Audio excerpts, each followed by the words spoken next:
All right, good people, it's that time of week again. Daredevil season 2, episode 6. We left off last week with a very, very heartbreaking ending to episode 5, and we pick up right where we left off, where we get the first scene with Fisk mourning his wife Vanessa's death in the hospital, and Fisk catches his first body by the doctor that performed the operation on Vanessa after she came into the hospital. He offered his condolences and attempted to hug Fisk, and Fisk crushed his body and killed him. Crazy, crazy, yo. So your prediction is coming into fruition, where we're gonna get a more ruthless Fisk. Thus far, he doesn't waste any time. But we jump right in, like we literally jump right into the funeral, and Fisk is just out of it. Like, he's depressed. Like, I don't even think, to be honest, he spoke more than 10 words this episode. Believe you might be right on that. And to be honest with you, this is the death of Mayor Fisk, and this is the reincarnation of Kingpin, and it's slowly rising. And one of the greatest parts I do love about this, because I'm definitely gonna have to admit that I was wrong throughout the season, and I'm gonna apologize. I do gotta admit that there's a lot of things I gotta apologize going on with this season. Mhm. With a lot of things going on. I mean, first of all, we gotta talk about Daniel Blake. I gotta apologize to you about that. And overall, like Karen Page as well. I definitely gotta say, yo, you were right on that. And I'm definitely seeing what you were talking about. She's definitely reaching to the dark side. She's definitely basically preaching what John Bento was Punisher. talking about, the Punisher. Punisher, yeah. And to be honest with you, I like this I like this new Karen Page. I definitely do. I'm feeling it. I'm definitely questioning myself with Matt Murdock regarding these matters, because I'm sitting there like, bro, You're how much questioning Matt? I'm questioning Matt, because to be honest with you, it kind of makes sense. I'm not saying I'm justifying everything. I'm just saying, to be honest with you, it's really making sense, bro. Like, how much is enough to know, like, this is enough. Like, enough is enough. Like, it either ends now or later. And the same thing, like, you save the dude that murdered your boy. And to go back to what I'm gonna say with Vanessa Fisk, you know how they say once you see the body and that person is officially gone in canon, from removed from canon. We definitely get that. I mean, we didn't definitely get that on the last episode from last week, but we definitely got that now. I do feel like my fruition is basically coming true. This is going to be this hardcore dude, this more savage, ruthless Kingpin. Kingpin is coming back, hence to the name Reborn Again. It's not just correlating to Daredevil, but it's also correlating back to Wilson Fisk, aka Kingpin. But overall, like, this episode was great. I had fun. Definitely got lots to talk about moving forward. All right, so since we got that out the way, let's go ahead and just jump into Charlie, where Charlie shows up to Red Hook and notices his weapons are missing and attempts to call Fisk, and Fisk gives him the silent treatment, like, just completely blows him off. So I think we get confirmation where, well, I wouldn't say confirmation. Maybe I would be like, maybe Fisk has just lost it. Well, we know he lost it at this point, and he just does not care about anything at this particular moment. He's just mourning right. And I really feel like this is like a phase that Wilson Fisk is going through.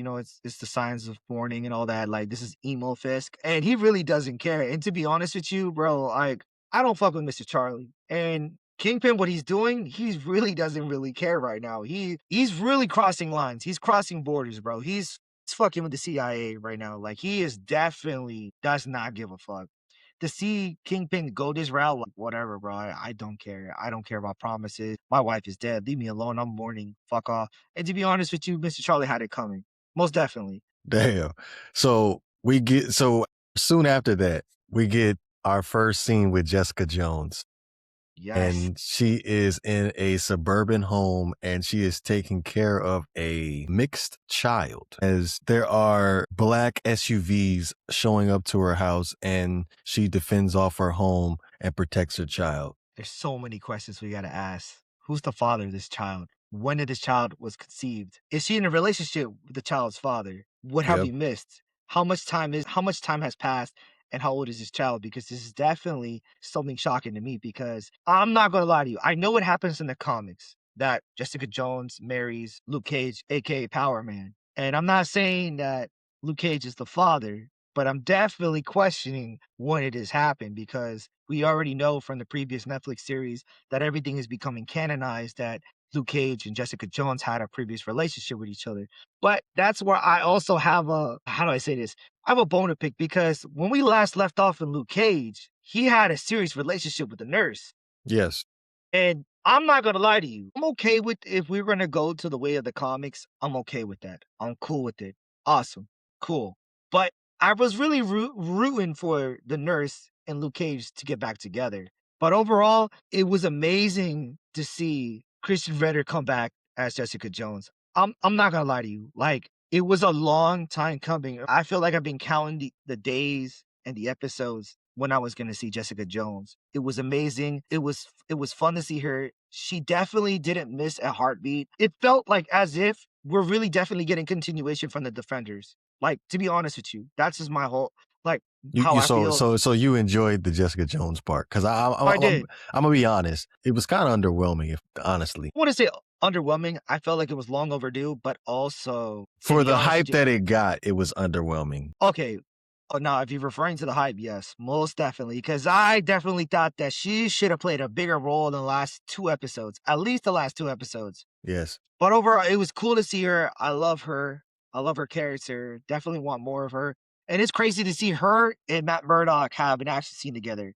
Cause Wait, hold on. Let me jump to it. Let me jump to it. okay, all right. So Jessica Jones meets with Daredevil about the assault on her home, and she starts talking about specific individuals, not naming them by name. I feel like this particular scene is very, very important about the government being interested in the vigilante superpowered individuals, and some joined the cause and some didn't. I'm kind of paraphrasing her words, but I kind of have a feeling that she's referring to Luke Cage. Yes and no. I also feel like we're going back to what we were talking about with Wonder Man, Miss Marvel. I feel like they are basically trying to collect the super enhanced individuals. What's that group called again? I can't remember the top of my head right now. I definitely should remember this, but I can't remember. But you know what I'm saying, right? I know what you're talking Like they're about. trying to collect them on the raft and all that.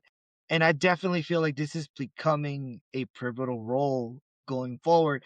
So I'm questioning because as they're saying super individual enhanced individuals, correct?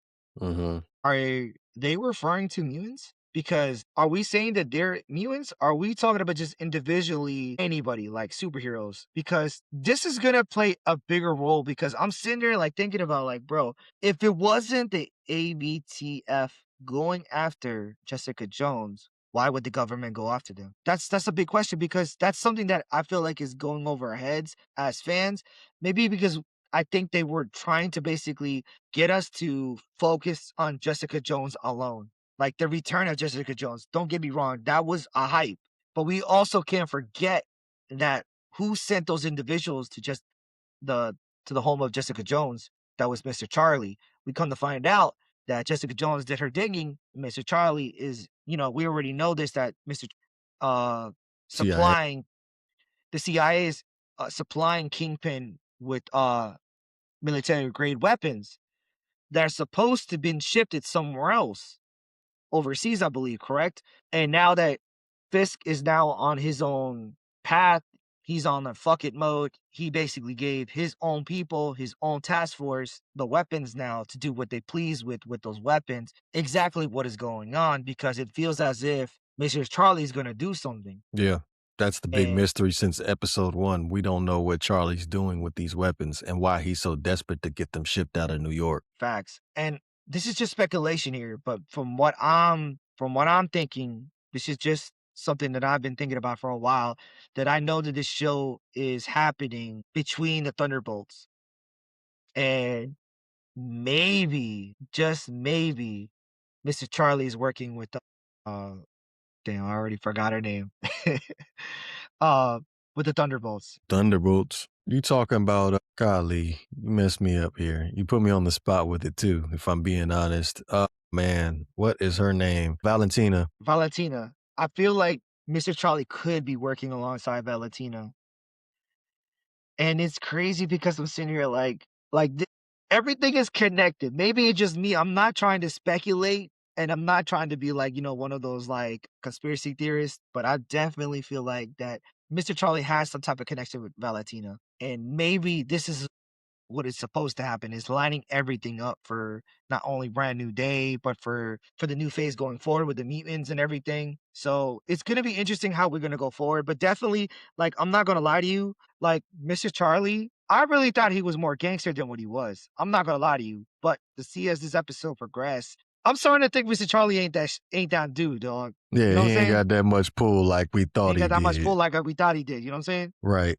So speaking of the weapons, Daredevil and Jessica Jones, they go inside the warehouse where they move the weapons to from Red Hook and they blow up the warehouse. Now, it's interesting because Daredevil noticed Jessica was moving a little bit differently, like she was hurt or something like that. And I don't think we've ever experienced Jessica Jones actually being hurt. And Officer Powell's a normal human being in this TV show. And when they blew up the warehouse, attempting to the warehouse, Officer Powell struck Jessica and she was bleeding and she hit the ground. So I don't know. Am I reading too much into this or is there something going on here? Yo, I'm glad you brought it up because we definitely got to talk about this because Officer Powell took a strike from Jessica Jones. Bro, what is going on? So, like, there's so many things running in my head because I'm sitting there. Did you take the super soldier serum? Are you a mutant? Are you a superhero? Did you take an injection? Like, what's going on? Because he took that blow as if nothing happened. Yeah. So I'm definitely sitting here, like, sitting there, plotting, like, bro, you're supposed to be a regular dude, a regular decker, and you just took that, you slumped it, like, ate it like, "That's it? I expected better from you." Mm-hmm. And then proceeded to demolish Jessica Jones, which I didn't like because I'm sitting there like, "That's bullshit. But that's That's the bullshit." crazy thing because Daredevil had to intervene and he was able to take her down easily. So I'm thinking it's more of is Jessica losing her powers? I don't know. It's hard to say because I'm sitting there like, because she did say she was getting soft. She was getting weak. And I'm sitting there, maybe it could be that, but I'm also sitting there, she's a superhuman. She was born that way. She wasn't enhanced through like Captain America was. She was born that way, just like Luke Cage. Well, not Luke Cage, but I'm sorry. She was born that way. So either she was holding back or Officer Powell is taking something Or behind the maybe, scenes. maybe since she hasn't used her powers again, we don't know what the timeline is from the time that the last season of Jessica Jones. Matter of fact, we don't know what the last season of Daredevil was, where Jessica Jones may have not used her powers for. How old do you think that girl is? Maybe 4 or 5, maybe. Years old? Yeah, four or I think that five child years has to old, probably be like 3 or 4. like three or No more than four. older than So that. there's definitely a timeline There's a gap. question. There's a gap. There's Yeah. so many questions. So, like, the last time we left Daredevil was what, like 2015? No. No, no, no, no. 2022? Oh no, correction. We started in 2015. So we left off in like what, like 2018. So we got 3 Yeah. seasons, right? 2018. So it's been a it's It's been that long? been that 2018? It's almost been almost freaking 10 years. It's been almost 10 damn, bro, that's crazy, like, oh, damn, I feel like I'm old as shit now, but, damn, it's been almost 10 years, Jesus Christ, bro, so much coulda happened within that time because what do we get the Defenders in, like, 2017? 17. So, damn, bro, so much coulda happened because, like, it's throwing you off because, like, if hypothetically, because I know the fans are gonna say that I know I've been hearing on Reddit and the internet as well that Jessica Jones had a baby with Luke Cage. And let's say that's true. Let's just say, let's just please the fan base. Let's say that's true because it happened in the comics.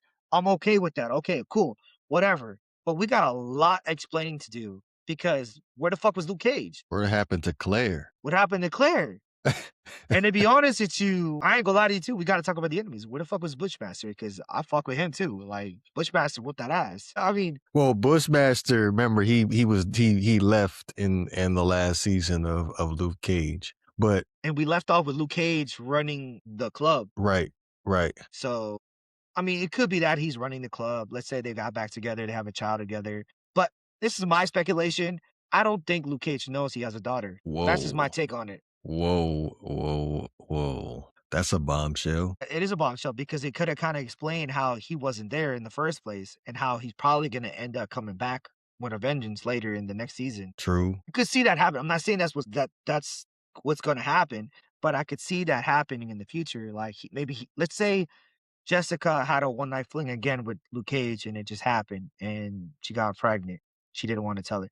I'm not saying that's just my words are going to be true, but let's just say I can see that Luke Cage can step up to be a father later. You know what I'm saying? Right. So we have I guess we have the reception after the funeral at Fisk and Vanessa's house, and Buck and Daniel strategize to prove BB is the leak that is giving away all this information about what's going on in the mayor's office.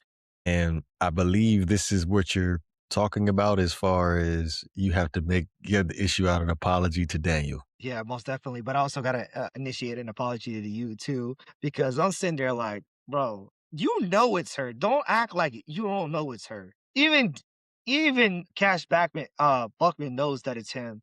I mean her. And I'm sitting there. There is no way you really like. It's like he doesn't want to accept it, right? And why I say this is where I definitely gotta say I'm apologetic with this because I'm sorry I didn't recognize your game. I really didn't recognize your game because I didn't think he was gonna do what he did, like Buck recommended him to do. Hmm. The lure, the snitch out, you're gonna have to give false information and see if she's gonna release it. Right.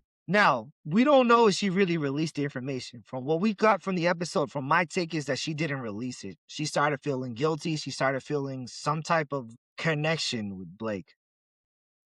Blake invited her to his birthday party with his mom. And yeah, they were drinking. She saw how he lived. She connected with them. She felt sorry for the dude. And I'm gonna stay on that. I'm gonna stand on that. Felt sorry for the dude because let's go back because I'm not gonna go 100% and retract all my words. He has no game because this dude ain't got no game. I'm not gonna lie to you. So she goes to the room, sees that he's still a kid inside. He's still a young man trying to figure out his place in the world. Don't get me wrong, they're both young. I'm assuming they're both in their early 20s. So BB was going to report exactly what he said because it was at first I really thought he was gonna really tell on himself and Hmm. tell her the truth. Like, don't get me wrong. I really sit here like, bro, you're just really gonna tell her the truth, aren't you, bro? You might as well just give it up, bro. You're gonna die. I'm sorry. I don't feel bad for the dude, but then he lied, and I'm sitting there. Why did you do that? Why did you do that? And then on top of that, they're about to go home. Blake's mom's about to pass out, and they're watching the news, and he's telling her, and this is one thing that I definitely got to talk about, bro. I'm sorry. I don't want to get off like topic, but can we talk about this because, bro, I don't know about you. When she was about to lead and give this dude a kiss, why don't you just accept a fucking kiss, bro? That's what No. you wanted. Hell no. I know it's betrayal, but that's what you wanted. That's what you wanted. He wanted it, but at the end of the day, like, look, The my ends of man, my man, my man wasn't booty blinded this time. He said, "No, hell no. You got he this was there." he was a man on a mission. Yeah, Okay, I give him that. Okay. I'm yeah, sorry. yeah. Maybe I'm a little salty because I want this dude to win. I want He him to get kept the his eye on chase. the ball. He kept his eye on the prize. Don't get me wrong. Hmm. And mind you, some dudes would be like, the prize is the booty, but like, cool, whatever. More power to you. But I would have definitely got the smooch and then call her out on her bullshit. That's just me. I'm not justifying the actions, but I'm just saying I gotta stress that. At least get the smooch, at least to justify that at least you got the physical attraction, at least. Because she was feeling him. I ain't gonna lie to you. But we're gonna go back to Feeling the him or topic. feel sorry for him. I think for the kiss was an attraction, a general attraction. I don't think she felt sorry for him So you at go that to moment. his room and you look at a picture of, I'm assuming that's his dad and him when he was His a daddy and kid. him, huh? And And all the struggles he went through. right. So now you're attracted to him. I really think she felt sorry for him, which hits why she ended up deleting the text message about Fist not running for mayor again. But at this point, Daniel already was a couple steps ahead. Like, jacket right there. Let me go ahead and go through your jacket real quick. And how stupid can you be to leave that in your jacket? Oh yeah, we gotta talk about that too. But facts, so stupid, bro. Like these people, like definitely trying to get caught with their dumb shit. But to be honest with you, Blake had was in the right for everything, bro. He trusted her and he called her out and he went with his gut and he caught her. But definitely, I think why she did what she did is because the way he treated his mom. And it plays a factor in it, bro, because if she really gave a shit that he had a dad, she wouldn't have done what she had done, but whatever. But like to go back to what we were talking about, to stay on topic, is that she got caught in the lie. She was about to smooch with this dude, about to give him a probably a big ass wet kiss, which mind you, he did fucking reject it off break, like didn't even take it. And then this dude says, "What the fuck is this?" Pulled out a SD card and he called her out on her bullshit. And I'm sitting there, damn. And I ain't gonna lie, the way he did it too, the way he did it justified the action. I would have been like, bitch, what is this shit? You think I'm stupid? And he said, you think I'm the one you gotta worry about? And then he pulled the phone out and it was Buck. I can't protect you from this dude. And she's like, damn, I fucked up. And I'm hoping like this is just off topic. I hope she gets the cheeks up at least before she dies. If she dies in this season, give the cheeks up. He deserves it. I ain't gonna lie to you. I like the dude, but I don't like the dude. You know what I'm saying? Like I want to feel sorry for him, but I don't.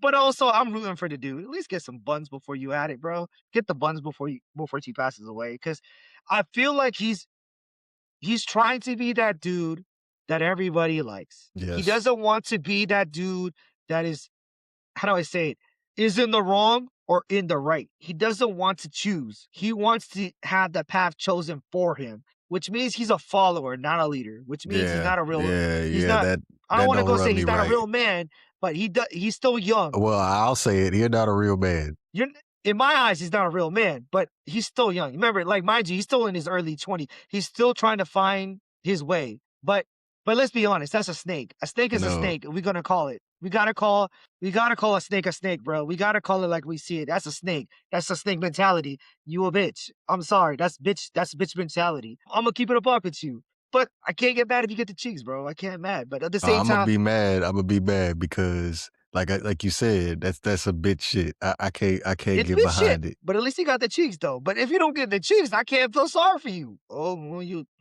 well, you deserved it, bitch. I mean, the way he was acting last episode too, I don't know. I don't see him lasting past this season. The way that we're You going and the way that you the so reception, you want to change it up? I thought you said he had a future. he had a future, but the way that he's presenting himself going forward in the season, I don't know, bro. I'm starting to change my mind, bro. You're a snake.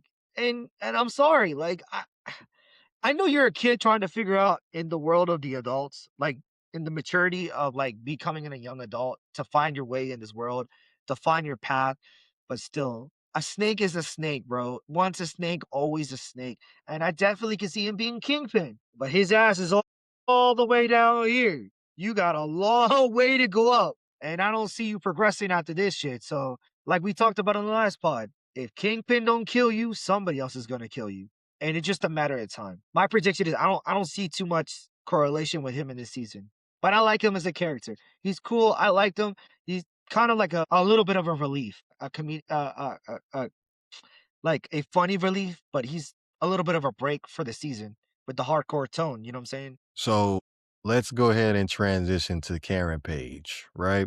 So I'm gonna give you two. I'm gonna give you both scenes with Karen Page in this episode. Right before Matt goes to meet with Jessica, they having a conversation about what to do with Bullseye. Bullseye needs to go. And by the way, Karen did a phenomenal job acting in this scene. Like I'm not gonna lie to you. Like we get a freaking psychopath Karen Page here. Like I don't even recognize her anymore. Like she's just I don't even know. Phenomenal, bro. Like this is She did a good acting at job. peak, bro. She did a great job, and the way that she's like turning out, like you said, that's why I'm issuing an apology. Like I gotta say it again. Like I'm sorry, you were right. You were right.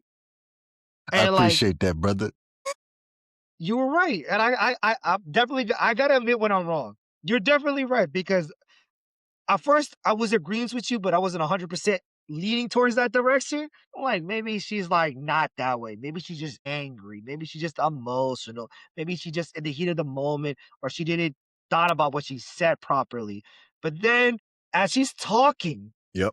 because I got to go back to what she said, the speech, Hmm. what she told Matt Murdock, it had me thinking, bro. I'm sitting there like, bro, this is Frank Castle. And you're right.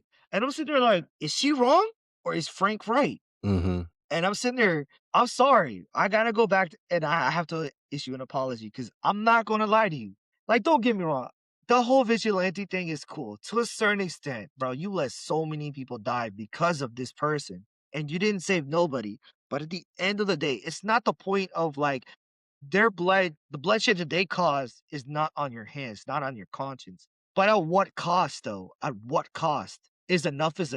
And that's what I love about these characters. Like, it definitely reminds me of the Batman with the Joker. Like, you keep letting the dude survive because you won't cross that line because of your morals. Mm-hmm. Because you know at the end of the line, it's not because of your morals, because you know who you are as yourself as an individual, that if you knew you were crossed that line, you wouldn't go back. So it's just more deeper than just morals. It's really going to speaking on your behalf that yes, I have these rules, but once I break that rule, I don't think I can control myself. And that is where it really gets me because I'm sitting there like, bro, as humans, how do they say it in the Batman universe? Either you die a hero or you see yourself Live long enough to see yourself become the you live villain. long enough to see yourself become the villain, and that is, like, mindfuck. And I can see Matt Murdock trying not to cross that route, but you can see he's also, like, sitting there like, "I love caring, and I understand what she's saying, but my morals are down here, but she's up here, but it makes sense, but I can't cross that line." And to be honest with you, bro, like, it's a rock and a hard place, and Karen, she did a phenomenal job, bro. I love her acting, and definitely the way that she sat in front of Bullseye and pulled Mm-hmm. that fucking gun out and was like, "I should just do it. I should just do it." And Mm-hmm. it told Matt, "Just walk away and let me do it, Mm-hmm. Mm-hmm. and you don't have to see anything." I'm like, "Bro, I ain't gonna lie to you. I popped a tear. I was like, damn, bro, that's the realest shit I've ever heard this season." And he's over there like, "Bro, I don't even know who you are." And I'm sitting here, "Damn, bro, that's your girl. This is what you wanted. This is what you wanted." It's not gonna last. And it's not gonna last. Like I stated in the first episode from this season, it's not going to last. And that's it's crazy, bro. It's crazy. Like definitely this season is getting crazy. But we gotta talk about the suit too, because I'm not gonna stop glazing this season, the writers, the producers, and the suit. One thing is to see the suit in live action and like hallway fight scenes Mm-hmm. in action, but to see it at night and see the difference a day, I'm sorry, I gotta glaze it, yo. Whoever the fucking designed this fucking suit is phenomenal, bro. You deserve a fucking bonus. Not a raise, a fucking bonus. You need royalties because We're talking about the Daredevil suit. the black suit. Yes. Okay. When we saw, I don't know about you, when I saw it on that scene when he was talking to Karen about right and wrong, Mm-hmm. about taking the life of an individual that killed your boy, right? I'm sitting there listening to the conversation. It's a mindfuck, but I'm sitting there looking at the suit too. I didn't even pay attention to the suit like that until I saw it during the day when I saw like the patches of red all over the black suit. It's as if like they're trying to specify like he's bleeding as he's fighting. It's kind of like his way of like, I want my enemies to see me coming. Pause. And I'm sitting there, that's hardcore shit.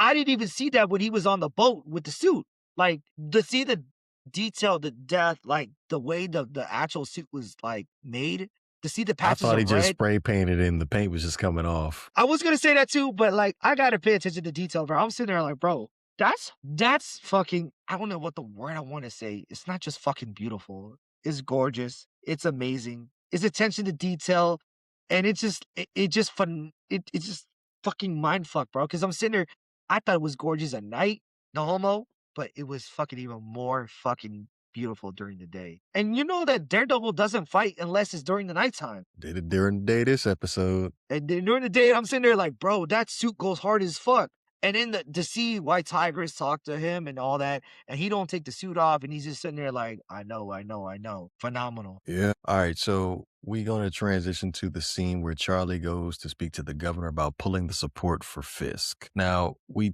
spoke about we don't think Charlie got that much pull, but for him to be able to do a meeting with the governor after midnight, I got to retract the statement. But also, you know, he's desperate though. He's Mm-hmm. desperate.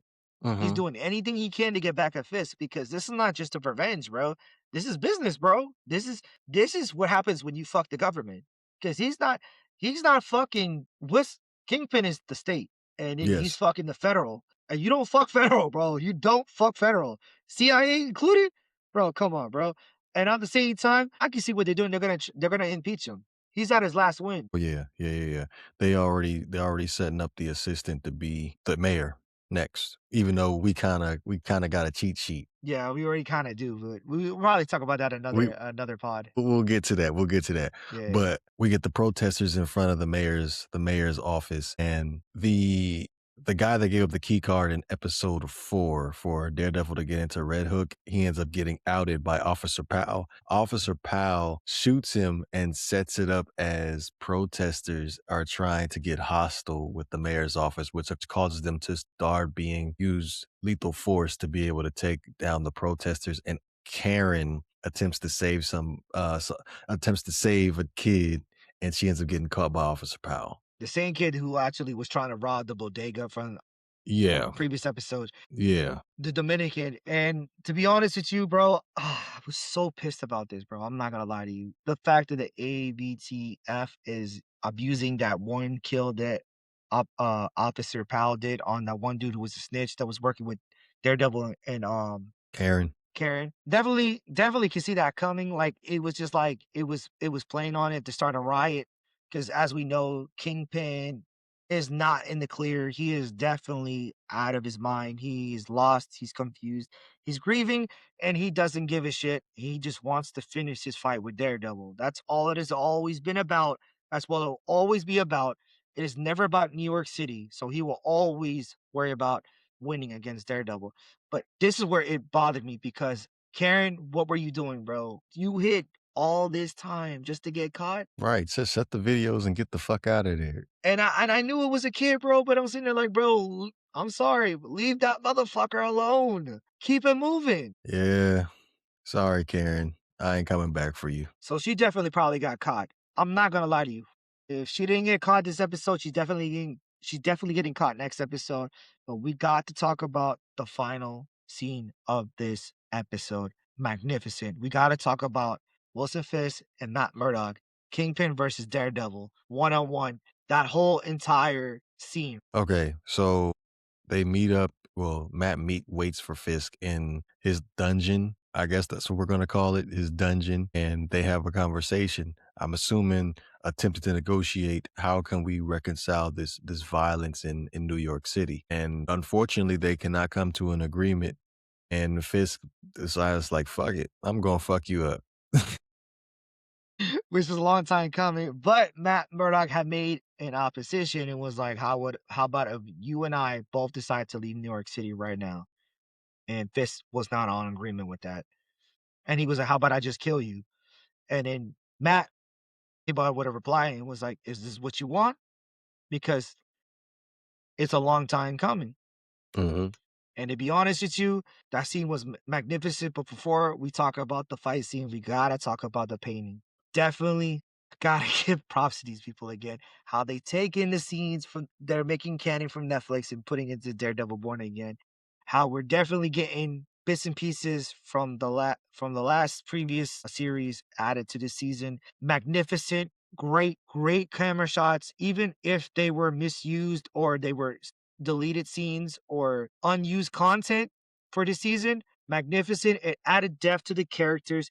Most definitely felt for Wilson Fisk. And don't get me wrong, even though he's a villain in this series, I feel for him. And to see him lose his wife, the only thing that he had his own dignity to keep him alive, to be who he is. And now that he lost her, he doesn't give a shit. I can feel it. Like, and to be honest with you, a lot of people are probably going to be like, oh, well, I mean, it was coming. But I mean, let's be honest, the dude lost his wife. And I liked her. I liked her as an actress, and I really thought she was going to stick around for a while. But it happened in the comics, and okay, cool. But we got the one of the baddest scenes that we've been waiting for this for the whole time from season 1. When they both had the scene on the diner where they both confronted each other, talking about threatening each other. You cross the line, I cross the line, we're both gonna go at it. And to be honest with you, it didn't disappoint. Listen, D'Onofrio, you are a beast. You are that man. You are him. You are fucking Kingpin. You are a fucking beast. This is how you redeem a fucking character. Bro, he carried Matt. I ain't gonna lie to you. He carried that And dude. We ended the episode. Matt gave him the knee to the face, Oh and yeah, it was he did. But don't get me wrong, he was throwing them fucking L's on him. But uh, my man came back and gave him back those fucking reversals and gave him back with those with the baton and all that. Whooped his ass too. But definitely, Charlie Kirk, you are him. You are Daredevil. You are that man. You are that beast. You are really the devil's at Hell's Kitchen, bro. To see those two go back at it and see each other beat each other up, I'm sorry. This is what we've been waiting for from day one. I don't know about you, but as a fan, I'm satisfied. you're about to go Nice. back and rewatch it, ain't you? Fuck yeah. Fucking love this series. Fucking love you guys. Love this series. Definitely surprised me. Can't wait for more. And I'm sad that we're getting close to the end of the season. I want more. I need to binge watch it again. And to be honest with you, I can't get enough. And to be honest, one more last thing I gotta state. It is one of the best series on Marvel, hands down. You mean it's the best series on Marvel? Let me rephrase it. The best series, hands down. Facts. And if this is what we're gonna do with Punisher, I'm all for it. Jessica Jones, Luke Cage, Iron Fist, I'm cool with it. And to be honest with you, one last thing. For all the people who are gonna do Marvel television, this is what we need to do. Make everything rated R. Make it rated R. That's it, I'm done.